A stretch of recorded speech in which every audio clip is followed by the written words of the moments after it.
তাহলে গতকাল শেষমেশ মমতা পুলিশ মা কালীকে প্রিজন ভ্যানে তুলে নিয়ে গেল। যে ভ্যানে চোর, ক্রিমিনাল, রেপিস্টদেরকে নিয়ে যাওয়া হয়, তাও মায়ের ভাঙা মূর্তি।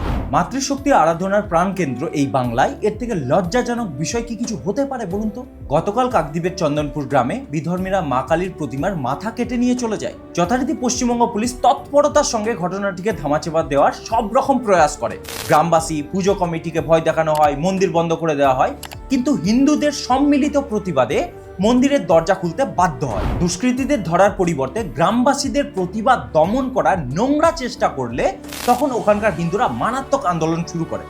অবস্থা বেগতিক দেখে কয়লা পাচার মামলায় 5 বার ইডির তলব পাওয়া দিদির অতি সৎ পুলিশ কোটেশ্বর রায় কয়েকশো পুলিশ নিয়ে গিয়ে মা কালীর ভাঙা মূর্তিকে প্রিজন ভ্যানে তুলে নিয়ে এসে তড়িঘড়ি বিসর্জন করে দেয়। তাহলে কি বুঝলেন? বাংলায় ক্রিমিনাল, রেপিস্টরা পুলিশের সামনে বুক ফুলিয়ে ঘুরে বেড়াবে, কিন্তু মা কালী প্রিজন ভ্যানে উঠবে। যে মায়ের মূর্তি ভেঙেছে সে দোষী নয়, কিন্তু আমি সমালোচনা করলে পুলিশ আমাকে জেলে পুরবে যে তুই মানুষকে দেখালি কেন। আজ বাংলার সেই সব প্রবল শক্তিধর ব্যক্তিদের বলতে চাই যে ভুলে যাবেন না যে মা কালী কিসের দেবী।